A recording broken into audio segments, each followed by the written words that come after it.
Hey guys, it's Katie, the Low Cost Mommy, and today we're going to be making sunscreen. I know a lot of you were anticipating this video and getting really excited for me to make my sunscreen. So first, I just want to go over some basic differences between conventional sunscreens and making your own. There's two main ingredients that go into sunscreen.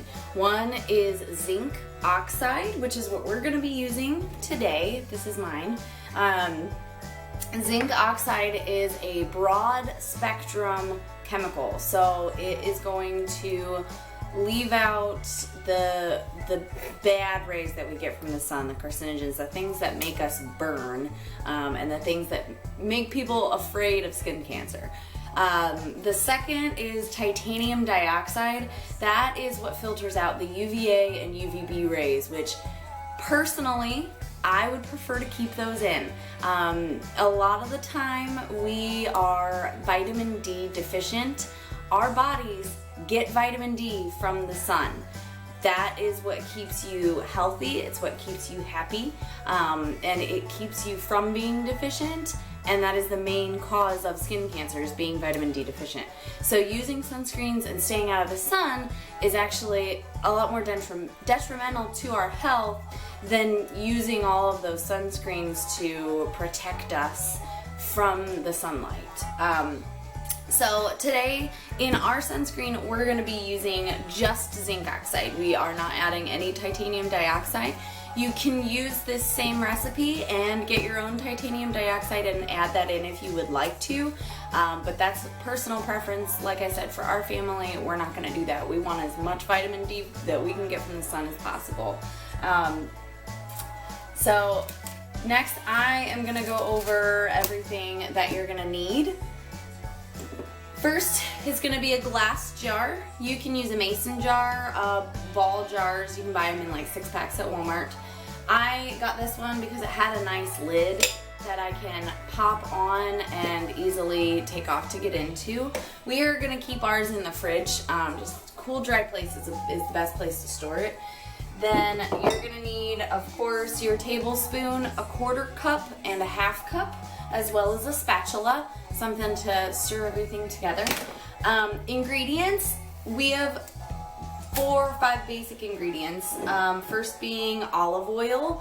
This is just generic extra virgin olive oil. I get it at Aldi.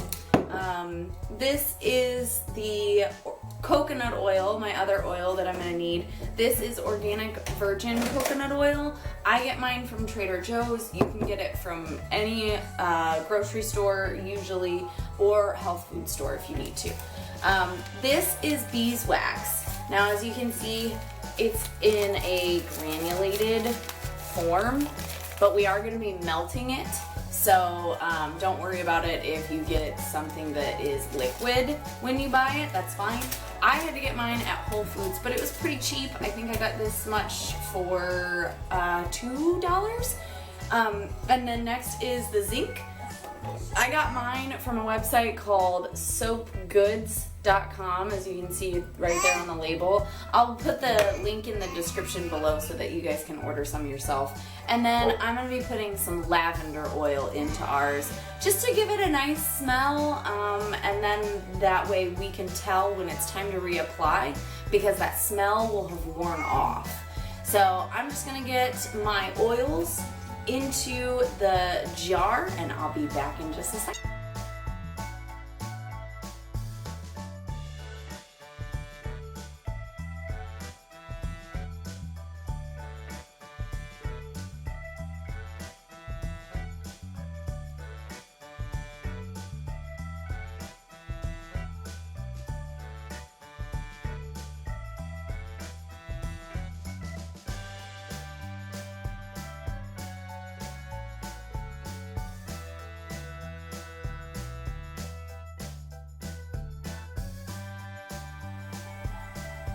Okay, so once you've combined everything into your glass jar, if you can't see the water in here, there's about 1/2 to 1 inch of water in my pan, which I heated up to about medium-high heat.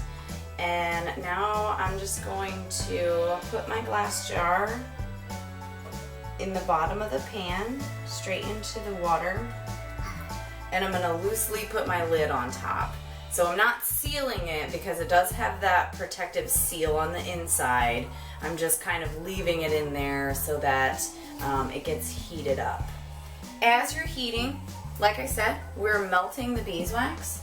So we do want to occasionally get in there and stir it. Hi, Kaden.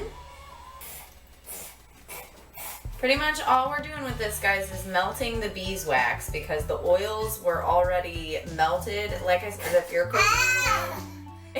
coconut oil is hard to begin with, like it usually is when you buy it in the store, you just want to get the beeswax broken down and into its oily state. If it's not, then you're already a step ahead of me. If you bought it in oil form, I mean, then you're already good to go.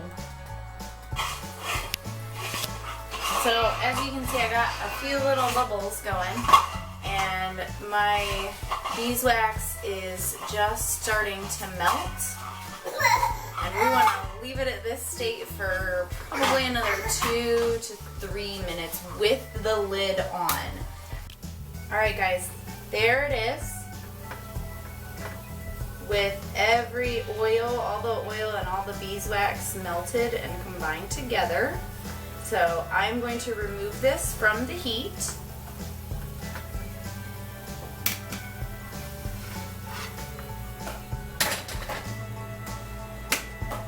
I'm going to take my jar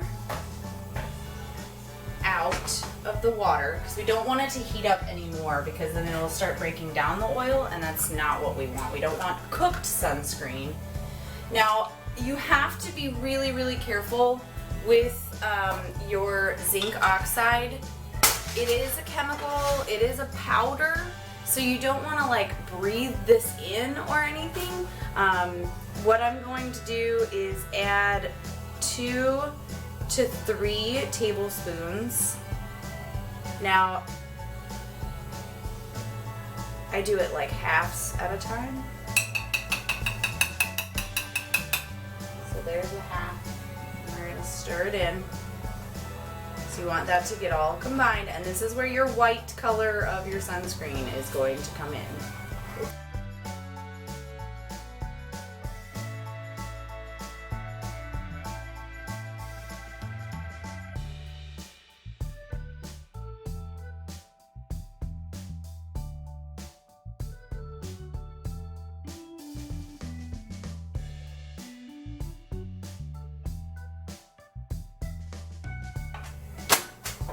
I'm going to seal my lid.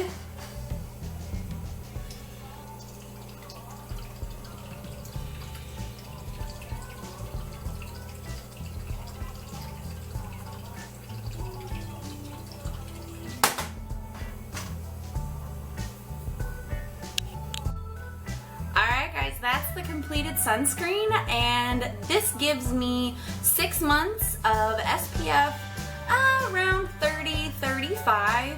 It's definitely hard to tell exactly, but with 2 full tablespoons, that's a guaranteed 20 SPF. So I add just a little bit more, just so we are fully protected from burning. Like I said, we are not trying to filter out our vitamin D from the sun. We just don't want to burn. Caden and I are both fairly fair-skinned. My husband's a little darker, but he definitely does burn. I personally don't burn very often, but if I'm going to be outside in the sun all day, or if Caden's going to be outside in the sun all day, we're going to be using our sunscreen for sure. Next, what you want to do is just seal it like you would any mason jar. If you want to get a tight seal on it like you would on a ball jar, you can go ahead and boil the top again. But just keep in mind that we're going to be opening this and using it probably within a couple of days for the first time. So I'm just going to stick mine in the refrigerator and let it set up. Mine's going to be a buttery consistency once it has sat up overnight. And then that's it, guys. I like to write the date on mine so that I know it's only good for 6 months. but typically we're gonna use all of this in the next 3 months. It's June now, so it'll be gone by August. And I hope you learned a little bit more about being low cost and a little healthy. I'm gonna go play with Caden and change his diaper. So I will see you guys next time. And don't forget to hit the like button and subscribe if you haven't already and become a member of the Low Cost family. We love to have you. And I will see you next week. Bye.